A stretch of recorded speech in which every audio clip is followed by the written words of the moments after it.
Imagine you're sitting with your family in a calm atmosphere after a long day, and suddenly the phone rings.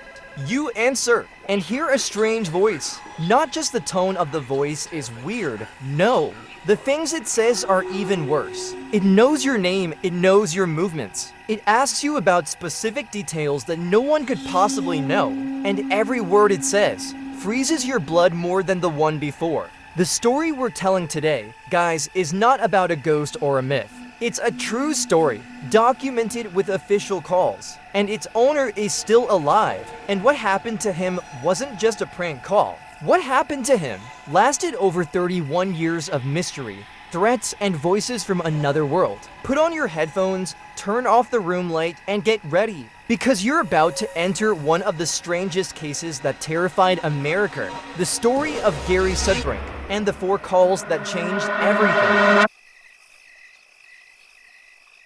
Gary Sudbrink wasn't just an ordinary guy. He was a professional officer in the U.S. Air Force, working specifically in an advanced military communications unit. His job was extremely sensitive, dealing with technologies that most people have never even heard of. Many believe Gary was involved in classified projects, experiments, frequencies, even communication systems that no one was supposed to know existed. His life was structured, his schedule was tight, and every move he made was carefully calculated. But in February of 1993, he decided to take a short break. He was exhausted from the pressure of work and felt the need to see his family in New York, especially since it had been a long time since he'd last seen them. What's strange, though, is that he didn't tell anyone about the trip, not even his own family. He decided to make it a surprise. He booked the plane ticket himself and arranged everything quietly, almost like he was on a secret mission. On February 8th,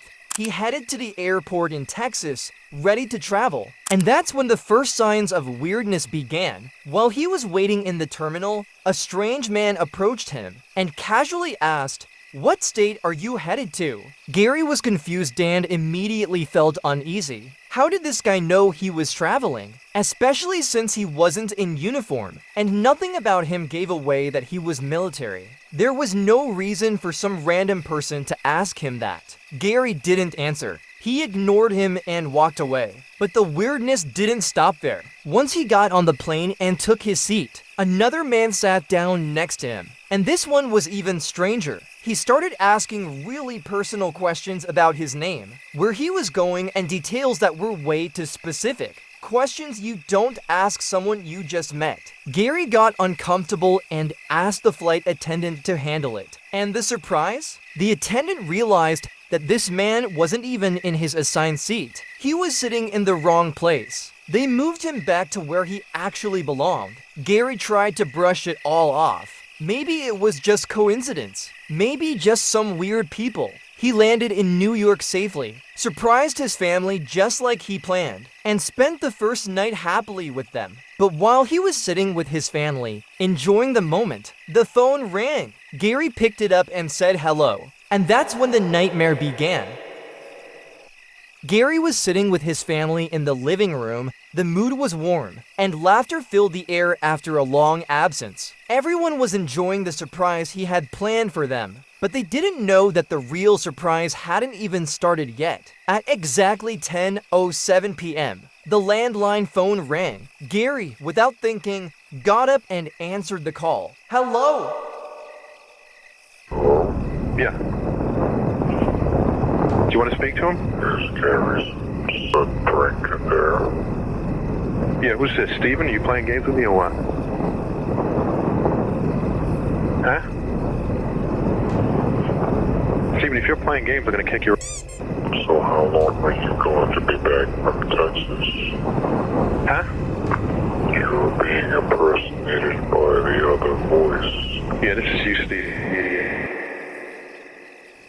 A strange voice answered, not a normal voice. It sounded like 2 or 3 voices speaking at the same time, distorted, charged, and cold enough to give you goosebumps. The caller ignored the question, as if Gary wasn't even there, and he asked him when he's going back to Texas and told him that there's another voice trying to imitate you. At that moment, Gary's heart started racing. Who could possibly know he'd been in Texas, or that he was now in New York? The whole trip was a secret. He hadn't told anyone, not his family, not his coworkers, not even his closest friends. And what made it worse, the caller was talking about him like he was to people. Your other voice? What does that even mean? Was it a threat, a psychological jab, or something supernatural? Gary started asking, "Who are you? What do you mean? Are you Steven?" In case you don't know, Steven is Gary's younger brother. For a second, Gary thought maybe it was just Steven messing with him, playing a prank, but the caller didn't respond. He just kept repeating the same phrases in the same unnatural, distorted voice, until a moment of silence fell, and then he calmly said, Yeah, what is your question? I'll answer it. So how long were you going to be back from Texas? How long? You were being impersonated by the other voice. Right. When am I coming back? Is that your question? I'm drinking there. You want to know when I'm coming back to Texas? Oh, is that your question? So how long were you going to be back from Texas? How long am I going to be back from Texas? That question doesn't make any sense. By the other voice. Okay. I'll be coming back eventually. I can't tell you when. You should know that question, the answer to the questions, because you seem to know more about me than I do.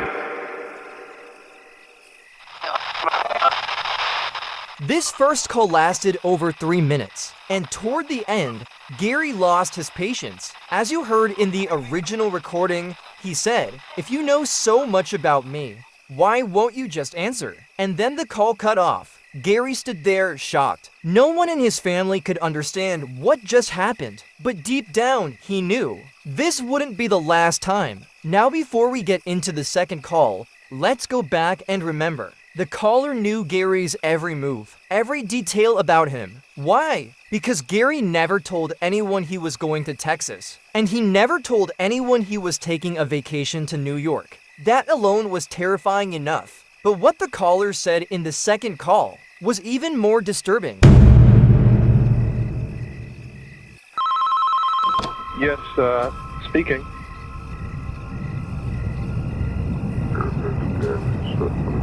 Yes. Could I answer any questions for you?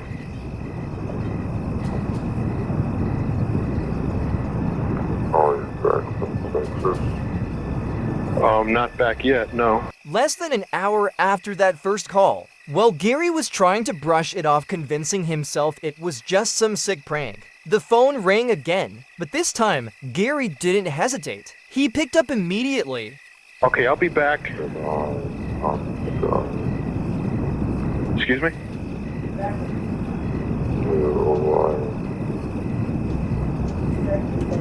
I can't hear too well.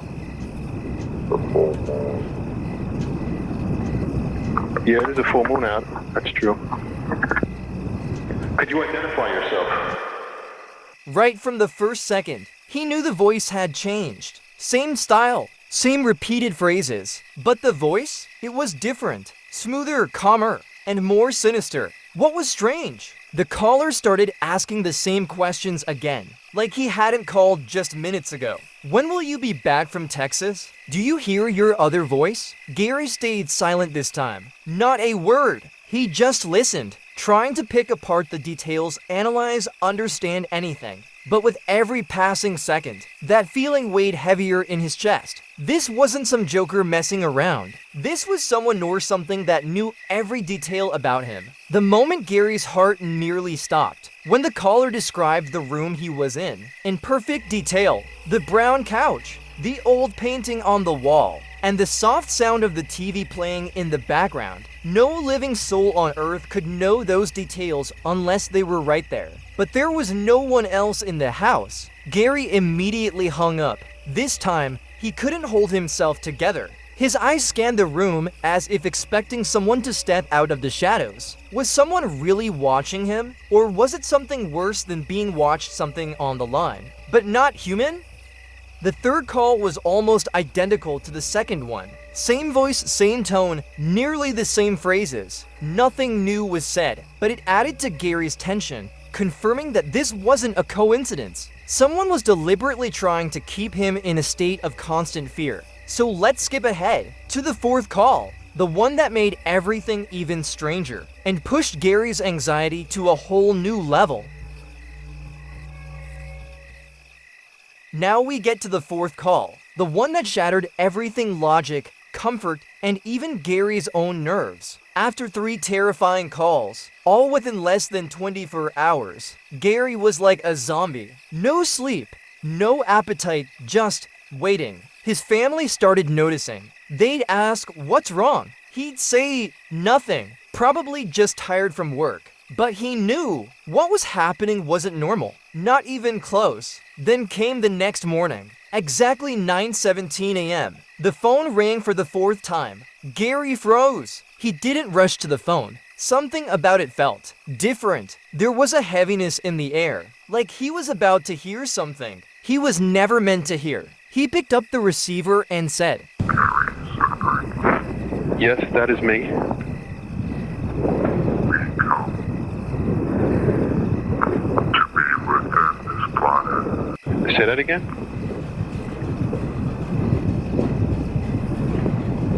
And this planet.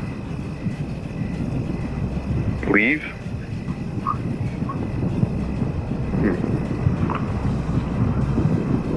We come I'm staying right here. to be within this planet. Is this a joke or what? To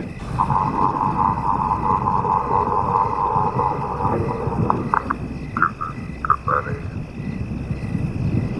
To be contacted. I have to think about that. I'd like to see you. To many. To be contacted with you. Government interference. Government interference?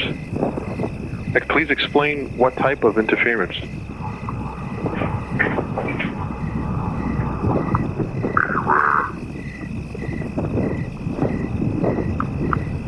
Okay. Government interference. Visitations to be disrupted by them. Sun will rise from dark side of. The voice was completely different. It wasn't the creepy human tone, nor the mimicking voice, not even the altered one he heard before. No, this time the voice was like something from space, like the signal was distorted, like the caller's microphone was wired through a jet engine, and through the static, one single sentence cut through, in a voice that didn't sound human at all. "We are coming, and we will meet soon on your land," Gary shouted. "Who are you? What do you want?" The reply? A low, faint voice, or maybe voices layered over each other, calmly said, "You won't understand, but you will see." And then, a second strange sound emerged, like something metallic being dragged across the floor, like giant doors opening, or a shuttle preparing for launch. Suddenly, a loud electronic explosion, then silence. The call ended, and Gary, he stood in the middle of the room, gripping the phone, shaking. His inner voice whispered, "Am I the target? Or is this a warning for something much bigger than phone calls?" After hearing the creature's voice in the 4th call, the one that told him, "We are coming," Gary felt his heart pound like it hadn't in years. A man who served in the Air Force, who'd faced danger head-on, had never felt like the threat was watching him through a telephone line. He hung up, his hand shaking, then turned to his family with a look full of fear and confusion. He didn't have to say anything. Everyone understood this wasn't a prank. Without a word, he grabbed his military jacket, jumped in his car, and drove straight to the nearest police station. At the station, they welcomed him with respect the moment they saw his military ID. He sat down with a detective who specialized in cybercrimes and unknown call tracing. Gary handed over the answering machine that recorded all 4 calls. and started explaining the story one terrifying detail at a time. The officer said, "A voice like that with a clear threat, we can't ignore it. But we need to know who called you and where from." The recordings were sent to an advanced audio forensics team using professional grade tools to try and trace the origin of the voiceover, even determine if it was electronically modified. But the results were shocking. The number didn't exist. It wasn't in any call logs, as if it came from nowhere. The voice wasn't human, not a normal voice, and not one altered with any known technology at the time. The tone, the frequencies, the way it spoke, none of it could be explained. The calls were almost identical in length, as if there was a programmed pattern behind them. The officers were honest with Gary. "There's nothing more we can do.